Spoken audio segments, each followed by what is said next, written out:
So, confidence intervals. So we have a formula here, so we begin with just some basic number crunching. This is what we call a 95% confidence interval. And what we're going to do is we're going to solve the problem, and then it's going to really clearly explain what we're actually solving for here. So we have the height of 40 Year 12 students was measured. The observed mean, X bar, 178, and the standard deviation, 8. So we've got these things already. We've got X bar, 178. Our standard deviation was 8.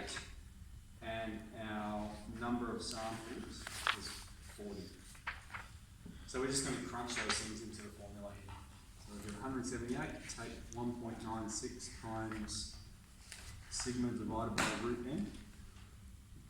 That's less than the mean, which is less than 178 plus 8 on root 40. So let's calculate this.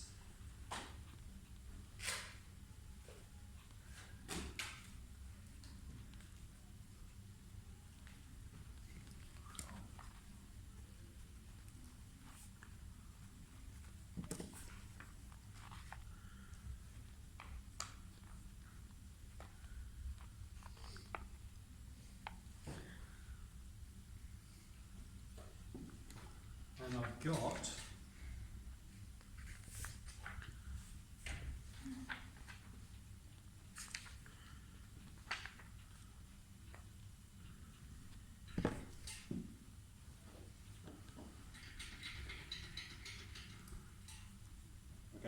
before I round it, I'll explain what we're talking about here. So what this interval means, we've done a sample, and we sampled 40 people. So we don't know what the population mean is. This X, this is the mean of the sample. Okay, and this standard deviation that we're using is 8. We're saying that's an approximation of the standard deviation of the population. So this is about the sample, but what this interval tells us is that we are 95% confident that the true mean, so the mean of the population of all Year 12s, lies somewhere between 175.5 and 180.4 centimetres. Okay, important things to note, alright? The first is that we always round the lower boundary down and the upper boundary up, okay? So this is going to round to 175, and this is going to round to 181. Okay? The reason being, we want to guarantee that level of confidence. Okay? If we were to round normally with this one, I'll just list below what it would be. We have 176 being less than the mean, being less than 180. Okay? We said we're 95% confident it's within this interval. And so if we round that up, we've narrowed the window, which means we're decreasing our level of confidence. We can't make that claim that it's 95% confident. So in order to maintain 95% confidence, the lower end always goes down and the upper end always goes up, regardless of what the fourth figure is. Okay? Now, so let's articulate what that means. We are 95% confident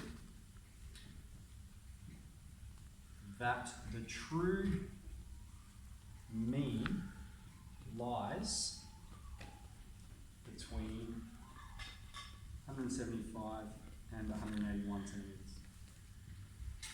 Okay, what do we think might make our window a bit more narrow? What could we change?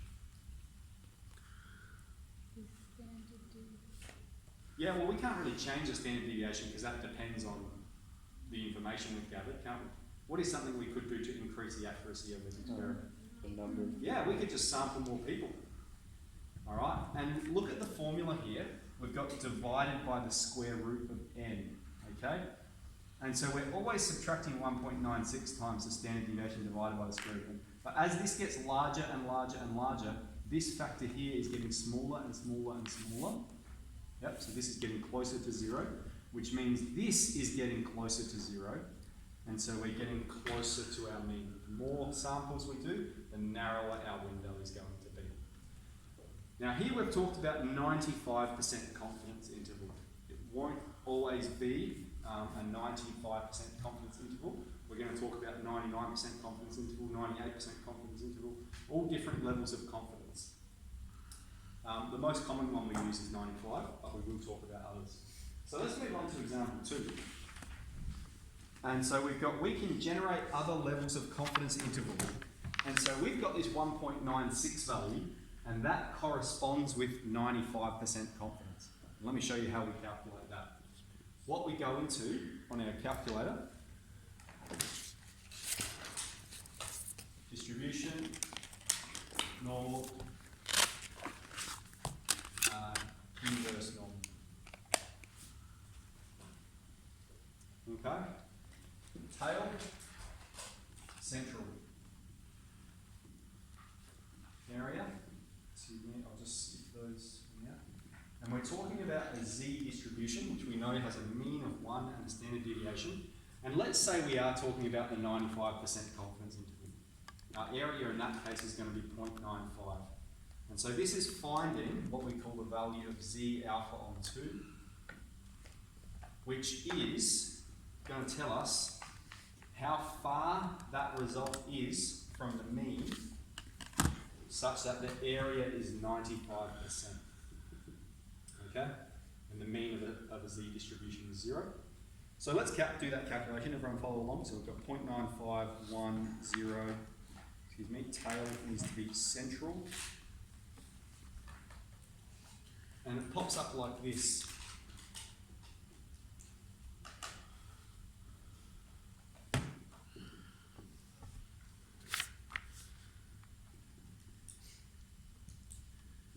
And it's like 99, like there's lots of 9s involved, 1.959. Okay, now for the value of z alpha on 2, we just round to 3 significant figures. So we've got 1.96 above and 1.96 below. Okay, what that means, I'm going to write this out again. On the z distribution, if our lower boundary is minus 1.96 and our upper boundary is 1.96, standard deviation 1, mean 0. What's going to be the probability of this event? Okay, between minus 1.96 standard deviations and 1.96 standard deviations. 0.95, absolutely, because that's what we've dictated. We said we want to know these values of z, such that the area is 0.95. Therefore, the area between these two values of z is going to be 0.95. Okay. Now I've got a table there. I've filled in some different confidence levels. You can see we've got 98%, 99%. What do you notice is happening as we're increasing our level of confidence? The number's getting larger, okay? Because we're increasing our level of confidence, this number's getting larger and larger and larger, which means to be more confident, we need to say we've got a bigger window. It's going to increase the size of the window because it's increasing the factor that's multiplying the standard deviation and the number of samples by. So it's having the number here, our value of z alpha on 2, is having more of an effect on how much further from the mean that result is. Okay? So we've got find the 90% confidence interval and the 99% confidence interval. Okay, so now I'll show you how we can use, I'll show you two processes first. So it says find the 90% confidence interval and the 99% confidence interval. So first let's find the value of z alpha on 2 that corresponds with 90% confidence. Okay, so that means we're going to need to change that to be 90.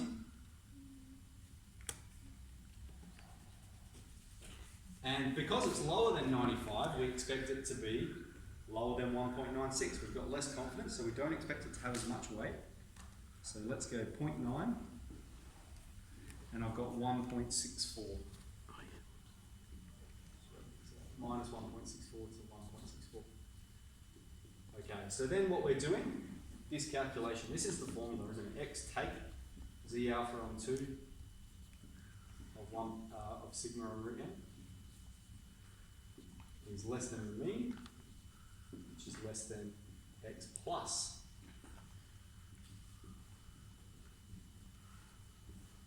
Alright, and so our value of z alpha on 2 in this circumstance, because we're talking about 90% confidence interval, is 1.64. So we're going to have, now we're still talking about the year 12s, all right, so we've still got that same sample mean and sample standard deviation. So 178, take 1.64, that's our value of Z alpha on 2 for 90%.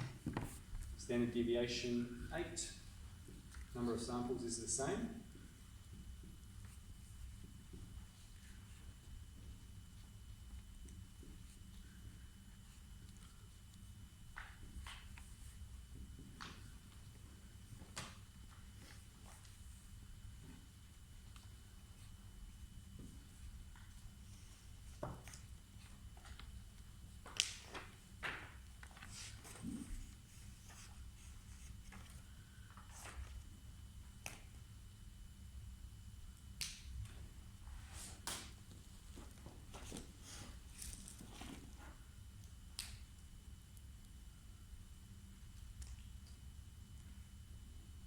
Okay, so with 90%, I've got 175.9 is less than the mean, which is less than 180.0. And so we've got, remember we always round the bottom end down and the top up end up. So that 180.0, we will round it up, okay, because there are other decimal places here, so we've got 181. Okay, now because we've rounded to 3 significant figures, there's not much, oh excuse me, that's 176. 176. There's not an apparent difference between these two, okay, because... Yeah, we rounded down, you were right. Oh, yes, okay. You were right. Cool beans. So did we round that one properly? Oh yes, yeah, sorry, I was looking at this one. Yeah. That one's still rounded up. This one I was showing you what would happen if we rounded it up. This is the correct one. Yeah. So we've got the same interval, but we see there's not much of a difference between them, and that's because of the rounding we've been doing. Okay, so that's 90% confidence. What we should expect to see is that as our confidence level decreases, our window decreases as well, because we're making a statement about, we're 90%, we're not as confident, we're 90% confident. And so we can see the size of our window may concentrate, but we've got less level of confidence. That this number's smaller, so it's not having as much impact on the square root of n, sigma on the square root of n. Okay, now let's show you how we can use our calculator to do it. So I think I've listed the instructions on there. But let's do this for the 99% confidence interval. So I might write this one out.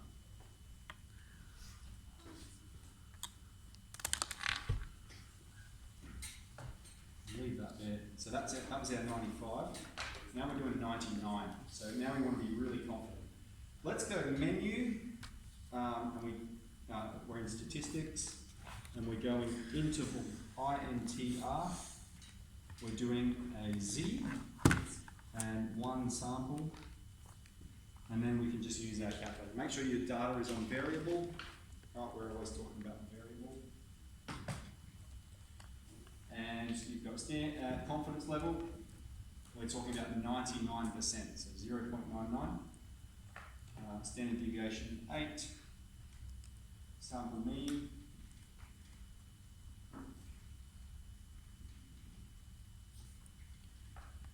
And number of samples.